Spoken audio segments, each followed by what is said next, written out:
Hello, my name is Alexandra Strickner. I'm from Attack Austria, and I'm delighted to give a short lecture on the issue of democratic economy and steps towards it. I'm happy to be part of this year's summer school on alternative economic and monetary systems. And I'm looking forward to discussing with you later on in end of July ideas that I'm presenting. I'm a trained economist, political economist, and I've been working for the past 20 years on the one hand on trade policy, EU trade policy, WTO, but also in this context, always also on alternatives, economic alternatives. I will present to you these ideas in relation to the democratic economy along these three elements. On the one hand, I want to briefly touch upon why do we need to build a democratic economy. I want to present a few elements of what are key principles for a democratic economy.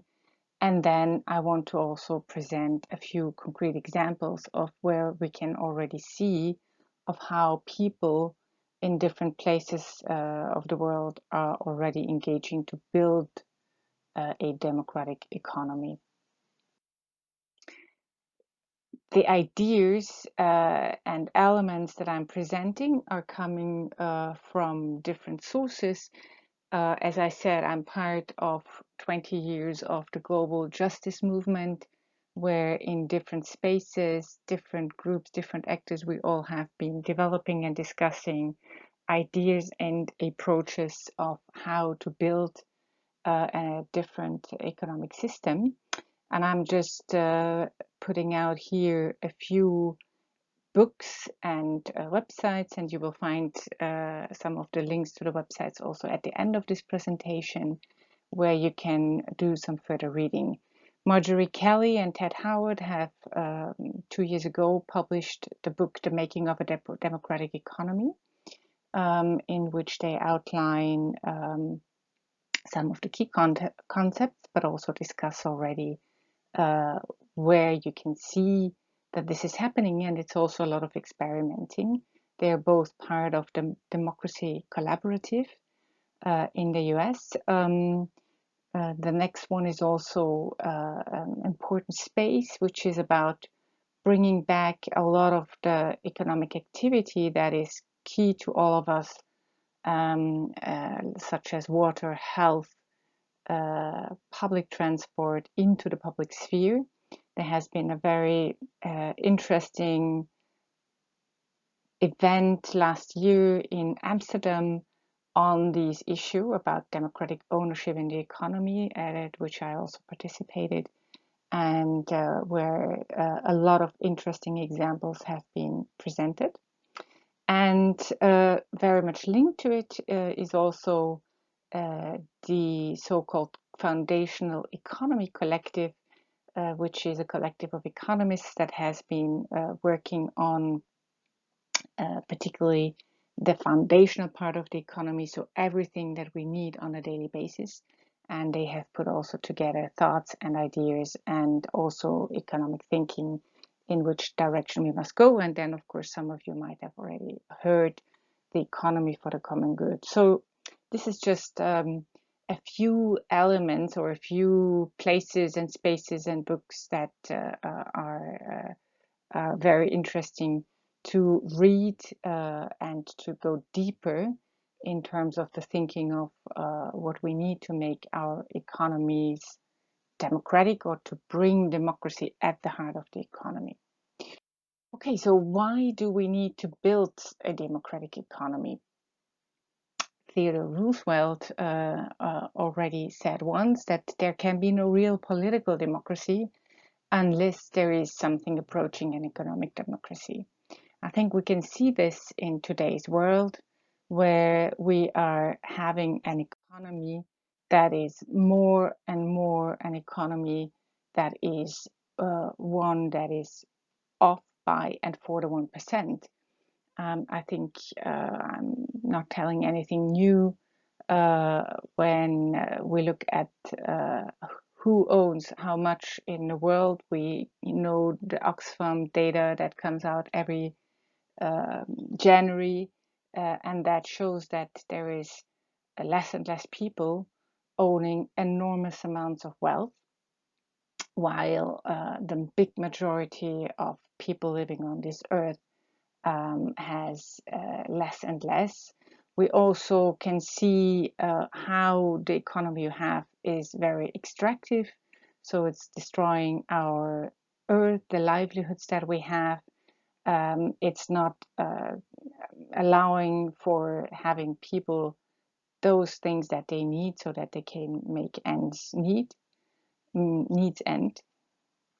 And if we want to make sure that we can still live on this earth in the future, and particularly those people also that come after us have an earth to live on, we for sure need to build an economy that is of, by, and for the people, an economy that allows a good life for all, and not as it is now, an economy that is good for the 1%, while large numbers of the people worldwide, the populations worldwide, are left to poverty, to starve, and have no means to have a decent and a good life. So what does it mean if we say we want an economy of, by, and for the people? Attac Austria has 10 years ago developed also a new declaration where it says the good life for all is our objective. That's what we're struggling for. That's what we're aiming for. And such an economy that is of, by, and for the people makes sure that the essential needs of all of us are met, that there is a balance between human consumption with the regenerative capacity of Mother Earth, because we know we have an endless Earth. There is not limitless possibilities to grow, to use resources, as it's very strongly communicated and exposed by the degrowth movement and those people that look at these elements.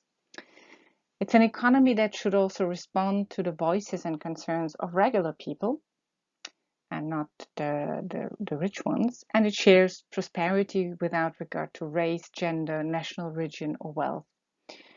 We can see right now with the COVID crisis how much our economies are not sharing this prosperity, for instance. So we can see that, for instance, in the US or also in other places, people that are of color have much worse access to healthcare. It is many more people that are Black people or people of color that are dying because of COVID.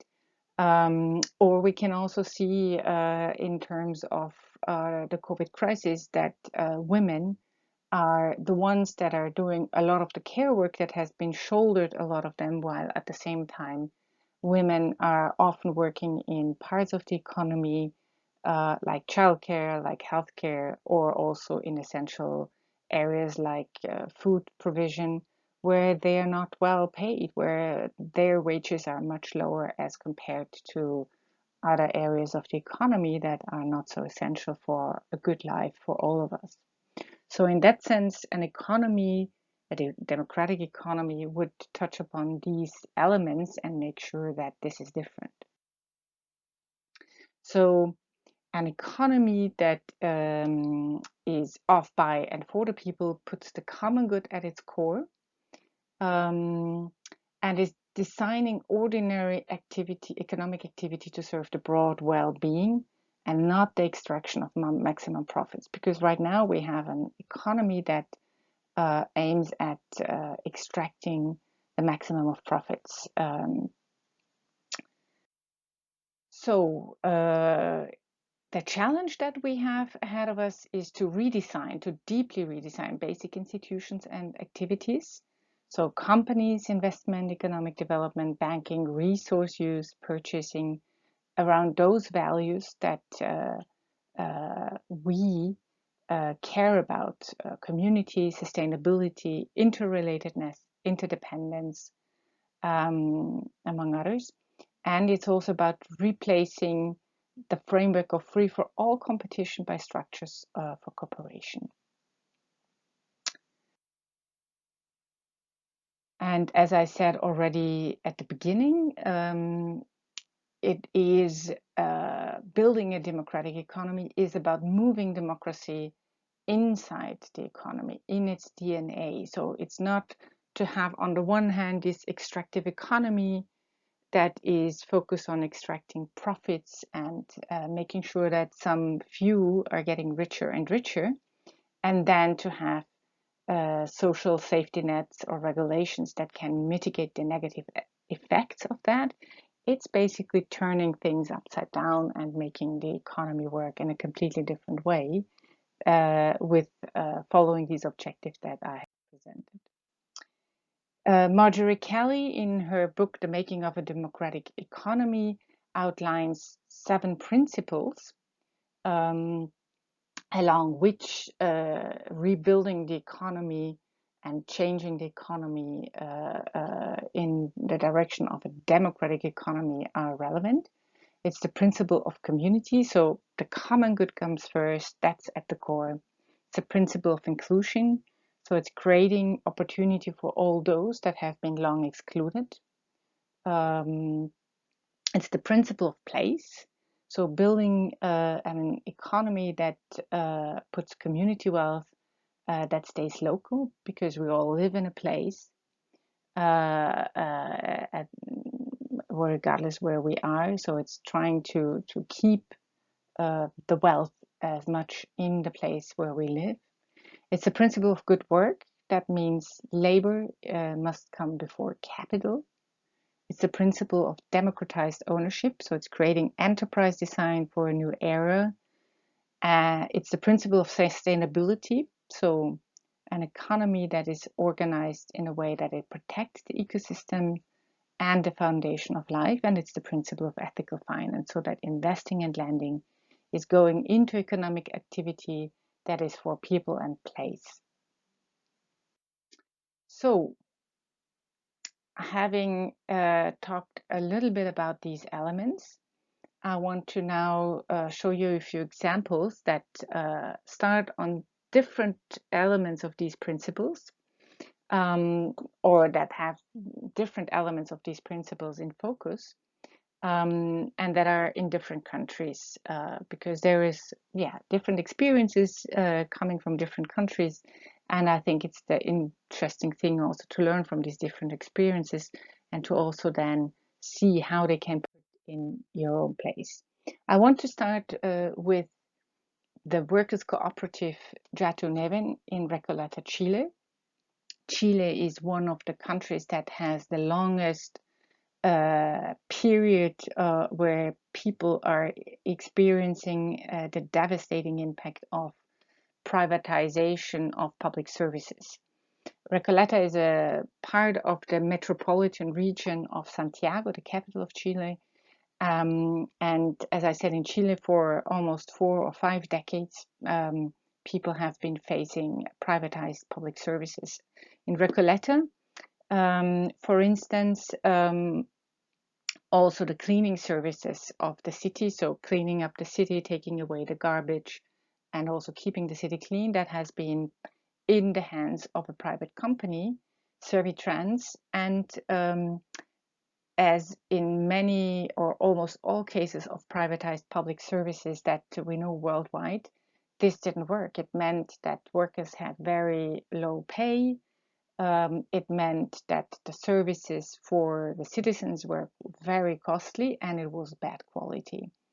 And in Recoleta, the mayor, when 2010, a new mayor was voted in, or they even got the possibility to have an own council, because before that didn't exist. And once they had it, a mayor was voted in that said that he will bring back these services into the public sphere. And that's what they did, because there was a lot of complaints of citizens and also of the workers of how the service and the company was run.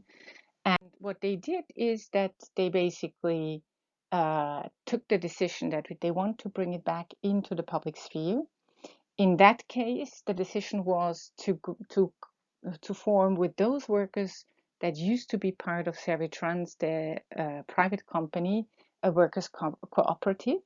So basically, the people that used to do the job already, they just did a workers cooperative.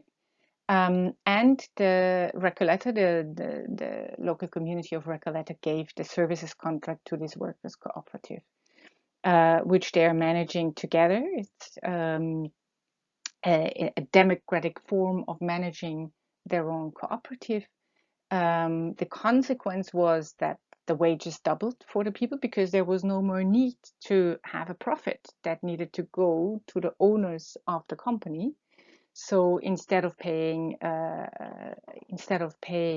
profit to the owners of the company, the money then went to better wages for the people that work in the company. It's also a workers' company cooperative that has a very diverse number of people working there. It's not only Chileans, it's people that come um, from an indigenous background, but it's also a lot of migrants that are living in that area that are part of the cooperative. They also have equal pay for equal work, and also the service improved much better. So it was a sort of a win for all of the people, and that's one key element. It puts labor first. It also is uh, sort of like managing in a democratic way this company. You have the process of municipalization, remunicipalization going on in many, many countries worldwide. Here you can see that in the past 20 years, almost 1,500, 1,400 remunicipalizations of public services have been taking place in 58 countries. So that's a key element of taking it back. In some cases, it is happening, as I was explaining with Recoleta, where workers' cooperatives are founded, but in other cases, it's also working different. Here you can see also in Germany, just to have a better idea, it is about telecommunications, waste, water, education, energy. This is all economic activity, and there is good reasons why it should be in the public. Another example that is different than the Recoleta one is the case of water in Grenoble in France. So there, the remunicipalization was to really bring back the company water into the public hand. So today there is a local public company that has been created. Initially it was Grenoble, then they sort of like made it bigger and had created a bigger unity that now provides water for 94 communities in the Grenoble Alp region. And what they did is that they have established a water users committee. So citizens are part of the committee that manages this local public company. It's not only councillors, voted councillors, and of course people that are having the professional experience of dealing with water provision, but it's also citizens. So they have about 30 persons that come from associations, individual and specific and professional users that are part of the managing board. They meet 5 to 6 times a year, and they're consulted on pricing and investment issues. They advise on decisions related to public services and importance, and they issue opinion on annual reports, among others. So this is a way also of democratization of a public service, which is a key trend in all these remunicipalization processes that we can see which is moving away from a more paternalistic way of organizing public services as it used to be to a more democratic one in order to involve citizens. The next example that I want to present to you is EA Engineering, a 100% employee-owned public benefit corporation that provides environmental compliance, natural resource, and infrastructure engineering to public and private clients. One of the key services that it provides is that it tests water samples on whether there is problematic organisms in the water, and therefore there are violations to regulations. So is the water safe? Does it not include any toxic elements that are harmful for either people or also fish or nature that the water is in? The founder of EA Engineering used to be a professor that was very engaged back then in improving the environmental situation in the US. And so in the beginning, he founded the company, and quickly they had a lot of contracts, a lot of organizations that were happy to get this service to test water and to make sure that water is in line with the regulations that were established. And as the company was growing, all the persons that the founder was talking to in terms of how should he deal with making the company bigger, all these advisors were telling him, well, go public. And go public in the US means go to the stock exchange. And that's what he did. He, at some stage, was moving the company to the stock exchange, so shareholders could buy shares of the company. And that changed the logic of the company. It was, of course, growing as well. It was even registered in NASDAQ. But the logic of the company that was founded as one which was doing a service that was very much in the public interest, all of a sudden became a company where the logic of stock markets and of shareholders became prevalent, and that was to just maximize profit and return on the investments that these shareholders have been doing. So at some stage, the founder of the company was very unhappy with that situation and decided to take the company off the stock market. So he was buying back the shares. And what he did is that he changed the company into a public benefit corporation. That is a company design that exists in the US. And it basically is a form where you can say it's still a company that does make a profit, but at the core of the company is the public purpose. It's not about maximizing profit. So what happens with the profits that the company is making? The profits go to the employees in the form of shares. Contrary to a workers' cooperative, the employees do not have to buy these shares. They go to them automatically.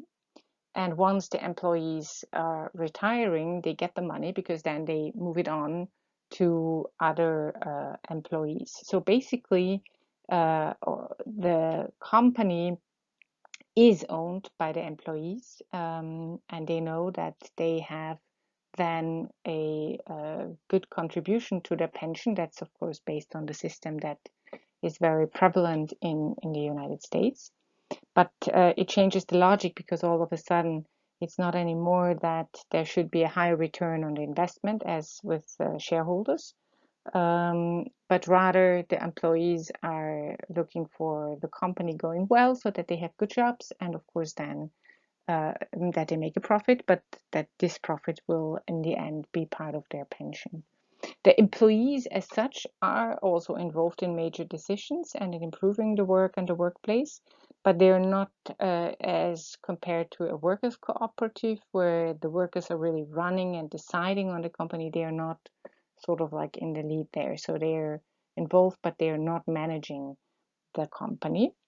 And the essence of this public benefit corporation is that the public benefit is at the core of such a company, and it's very, very useful approach for mission-oriented ownership.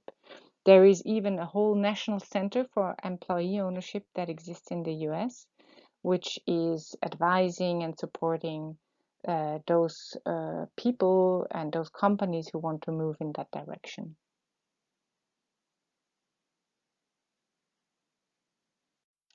The last example that I want to present to you is the Cleveland model.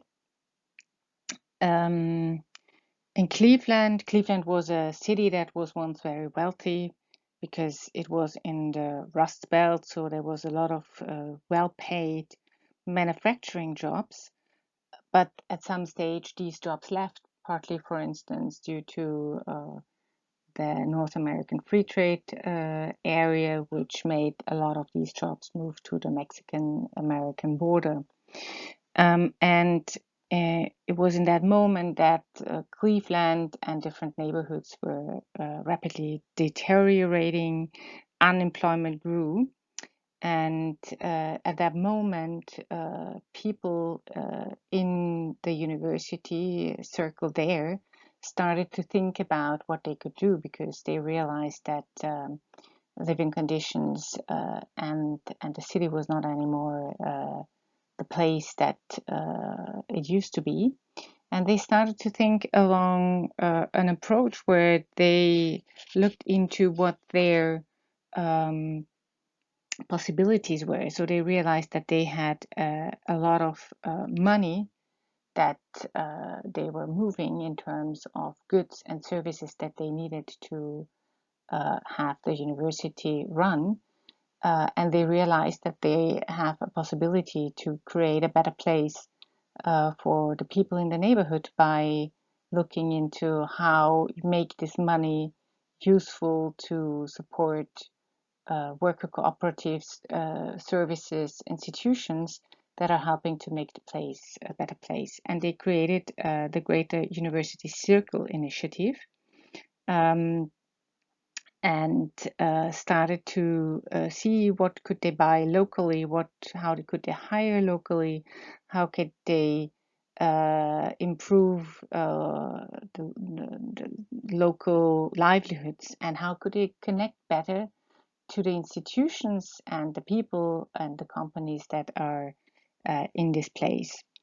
So they created this initiative and started to use their institutions, their economic power to benefit the place that they call home. There were several cooperatives that were established, workers' cooperatives.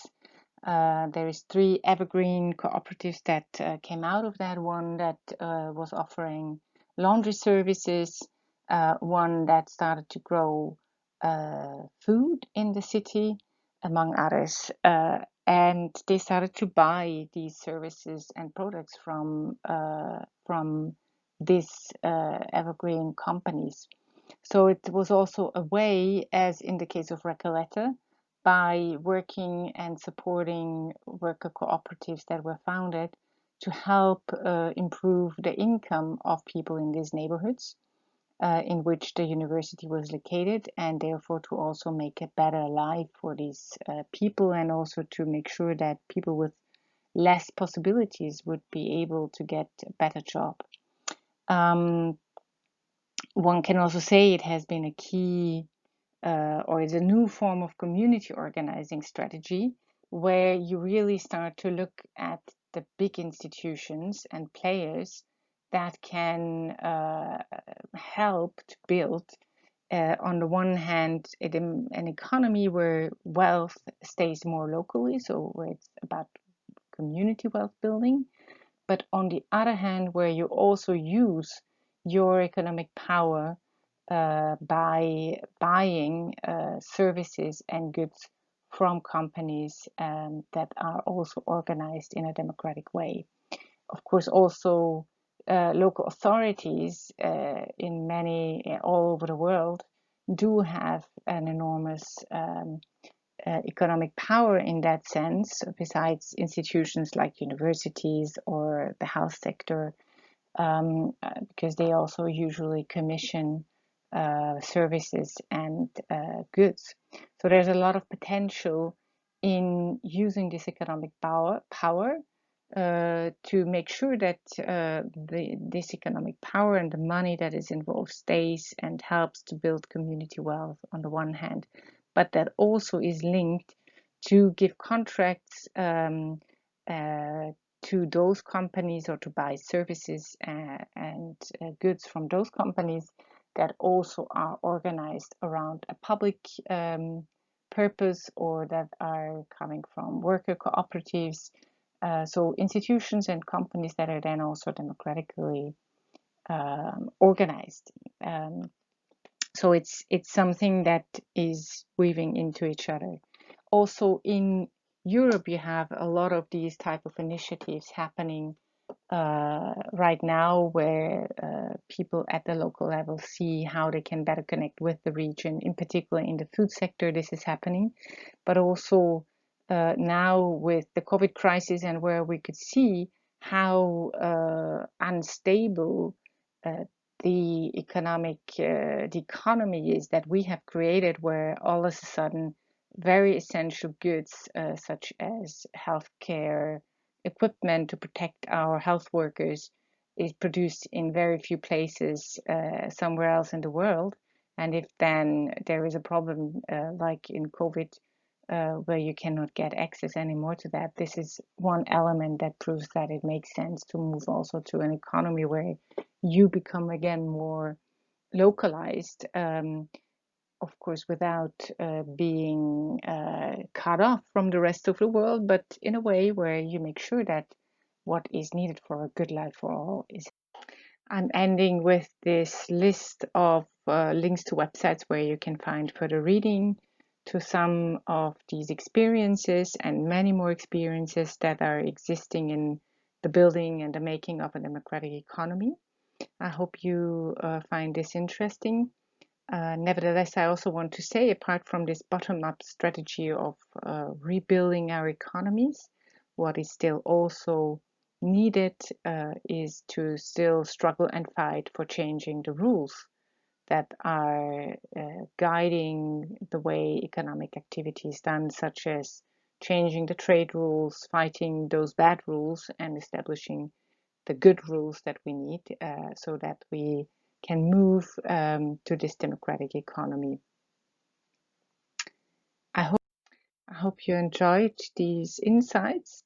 I thank you very much, and I look forward to further discussing with you these ideas.